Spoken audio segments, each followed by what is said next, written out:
دوستو، کیا آپ نے کبھی سوچا ہے کہ ایک انسان کی زندگی کتنی جلدی بدل سکتی ہے؟ آج ہم بات کریں گے ایک ایسے شخص کی جو بغداد کی گلیوں میں اپنی امیرانہ زندگی اور عیاشی کے لیے مشہور تھا، لیکن پھر ایک دن کچھ ایسا ہوا کہ ان کا نام تاریخ کے ان نایاب لوگوں میں شمار ہونے لگا جنہیں ہم ولی اللہ کہتے ہیں۔ ایک ایسی ہستی جو شرابی گنہگار سمجھی جاتی تھی اور ان کی کایا ہی پلٹ گئی ایک عمل سے، اور وہ شرابی سے اللہ کا ولی بن گیا۔ جی ہاں، ہم بات کر رہے ہیں حضرت بشر الحفی رحمۃ اللہ علیہ کی۔ وہ بشر جنہیں الحفی یعنی ننگے پاؤں چلنے والا کہا جاتا ہے، مگر انہوں نے جوتے پہننا کیوں چھوڑ دیا؟ ان کی توبہ کا وہ حیرت انگیز قصہ کیا تھا؟ چلیں جانتے ہیں آج کی اس ویڈیو میں۔ تو اگر آپ دلچسپی رکھتے ہیں اس عظیم شخصیت کے حوالے سے، ان کی جو ٹرانزیکشن ہوئی ہے ایک شرابی سے ولی اللہ بننے کی، تو وہ اگر آپ چاہتے ہیں تو ویڈیو کو پورا دیکھیے گا، آپ کو خود ہی اندازہ ہو جائے گا کہ اللہ تعالیٰ کیسے بندوں کو اپنے لیے چنتا ہے۔ بشر الحفی کا تعلق بغداد سے تھا۔ ان کی پوری زندگی جوانی بغداد میں گزری۔ شروعاتی زندگی میں وہ دین سے بہت دور تھے۔ ان کا گھر ہر وقت محفلوں اور مستی شراب و کباب کا مرکز بنا رہتا تھا۔ لوگ انہیں ایک امیر زادہ اور دنیا دار شخص کے طور پر جانتے تھے۔ ایک دن بشر راستے سے گزر رہے تھے کہ ان کی نظر زمین پر پڑے ایک کاغذ کے ٹکڑے پر پڑی۔ جب انہوں نے اسے اٹھایا تو اس پر بسم اللہ الرحمن الرحیم لکھا ہوا تھا۔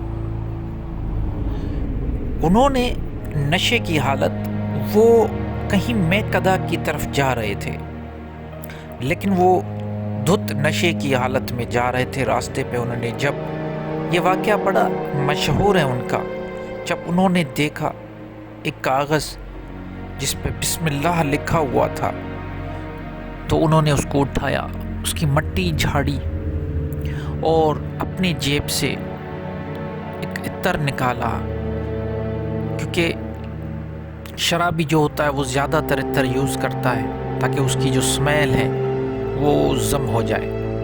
تو وہ عطر اس نے نکالا اور وہ اس پہ لگا کے اور کہا کہ جتنا، اور کسی اونچی جگہ پہ رکھ دیا، یہ کہہ کر کہ جتنی بڑی ہستی ہے اس کا نام بھی اونچی لیول پہ ہونا چاہیے اور ہمیشہ مہکتا رہے۔ یہ کہہ کر وہ چل دیے میکدے کی طرف، اور یہیں سے ان کی زندگی میں خاص بدلاؤ آیا۔ اللہ تعالیٰ نے کس طرح ان کی زندگی بدلی۔ ایک بزرگ ہستی جن کا نام کتاب میں نہیں لکھا گیا، ان کے ذریعے وہ گئے اس میکدے پہ، انہوں نے ناک کیا اور کچھ لوگ باہر آئے، تو اس بزرگ نے فرمایا کہ میرے پاس ایک میسج ہے بشر کے لیے، اس کو بلاؤ۔ لوگوں نے سمجھا یہ کوئی گورنمنٹ کا بندہ ہوگا اور بشر سے کو پکڑنے آیا ہوگا، کیونکہ یہ زیادہ تر شراب پیتا رہتا ہے اور گلیوں میں چلتا پھرتا رہتا ہے، کوئی نہ کوئی اس نے کچھ ایسی حرکت کی ہوگی۔ بہرحال وہ بندے گئے اندر مے خانے میں اور بشر کو کہا کہ آپ کے لیے کوئی میسج آیا، ایک بندہ کھڑا ہے باہر۔ تو وہ اٹھ کر، انہوں نے جوتے بھی نہیں پہنے اور اٹھ کے وہ چلا گیا اس بندے کے پاس، اس بزرگ کے پاس۔ جب اس بزرگ کے پاس چلا گیا تو اس بزرگ نے کہا کہ اے بشر، تو نے اللہ کے نام کو اونچا کیا، معطر کیا، چل جا، آج کے بعد اللہ نے تجھے بھی اونچا مقام دے دیا۔ یہ سنتے ہی وہ وہیں سے نکل پڑا، اور یہ بات جب اس پہ الحافی کا لقب پڑا، الحافی کا مطلب ہوتا ہے کہ ننگے پاؤں والا، تو لوگ اس سے پوچھتے تھے، جب وہ بڑے بزرگ بن گئے وہیں سے ان کی زندگی چینج ہوئی، اور لوگ پوچھتے تھے کہ آپ چپل کیوں نہیں پہنتے، آپ اپنے جو پاؤں ہیں ان کو ننگے پاؤں کیوں زمین پہ چلتے ہیں؟ تو انہوں نے فرمایا کہ جیسے مجھے جس حالت میں مجھے اللہ تعالیٰ نے بلایا اور یہ مقام دیا، میں نہیں چاہتا، اس ٹائم میرے پیروں پہ وہ جو میرے پیر ننگے تھے، تو میں نے پاؤں میں کوئی بھی جُتی نہیں پہنی تھی، اس لیے میں چاہتا ہوں کہ ساری زندگی ایسے ہی چلتا رہوں۔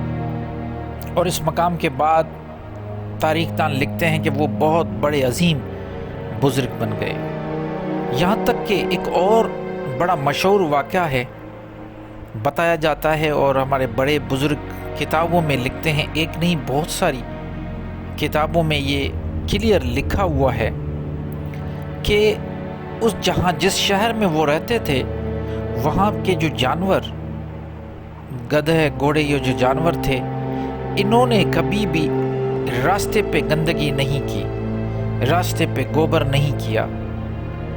اس کی وجہ یہ بتائی جاتی ہے کہ ان کے دل میں اللہ تعالیٰ نے یہ ڈال دیا کہ میرا جو یہ خاص بندہ ہے، یہ میری وجہ سے ننگے پاؤں چلتا ہے راستوں پہ، تو اس کے پاؤں گندے نہ ہو، اس لیے یہ مشہور تھا کہ گھوڑے، گدھے اور دوسرے جانور، گائے، بھینس، یہ کبھی بھی راستے پہ گندگی یا گوبر نہیں کرتے تھے۔ ایک مرتبہ ایک بندہ آیا اس شہر میں، کہیں باہر گیا ہوا تھا، اس شہر کا رواسی تھا لیکن وہ کہیں باہر رہتا تھا۔ وہ جب واپس بغداد میں آیا اس شہر میں، تو وہ کیا دیکھتا ہے کہ راستے پہ گوبر پڑی ہوئی ہے، اور جانوروں کے جو گندگی ہوتی ہے اس کو نظر آ گئی راستوں پہ۔ تو انہوں نے زور سے کہا، انا للہ و انا الیہ راجعون۔ آج وہ جو ہمارے بشر جو بزرگ تھے وہ انتقال کر گئے ہیں۔ تو وہاں کے رواسی جو تھے انہوں نے پوچھا کہ آپ کو کیسے پتا چلا، آپ تو آج آئے ہیں؟ تو انہوں نے فرمایا کہ یہی نشانی ہے کہ گوبر راستے پہ پڑا ہوا ہے، اس کا مطلب ہے کہ وہ اس دنیا میں نہیں رہے۔ ایک اور بھی واقعہ بتایا جاتا ہے کہ وہ موت سے بہت ڈرتے تھے، تو لوگ ان سے کہتے تھے کہ آپ تو اتنے بڑے بزرگ ہیں، آپ پھر کیوں موت سے ڈرتے ہیں؟ تو انہوں نے فرمایا کہ میں موت سے اس لیے ڈرتا ہوں کیونکہ موت کے بعد حضوری ہے، وصال ہے، اور میں کس منہ سے اس بارگاہ میں حضوری دوں گا؟ میں اپنے آپ کو بڑا گناہ گار سمجھتا ہوں، میں نے بڑے گناہ کیے اپنی زندگی میں، اس لیے میں بہت ڈرتا ہوں کہ میں کیا منہ لے کے حضوری کروں گا، اللہ کی بارگاہ میں جاؤں گا۔ تو یہ تھے بسر الحافی۔ آپ ان کی زندگی، صوفیاء کرام کی زندگیوں کو جب آپ پڑھیں گے تو آپ کو بخوبی معلوم ہوگا کہ ان کی زندگی میں کس طرح ایک خاص تبدیلیاں آتی ہیں۔ ویڈیو پسند آئی ہو تو ضرور شیئر کیجیے گا، لائک کیجیے گا، اپنے کمنٹس سے مجھے دیجیے تاکہ مجھے پتہ چلے کہ آپ کو یہ ویڈیو کیسی لگی۔ مجھے اپنی دعا میں یاد رکھیے گا۔ اللہ نگہباں۔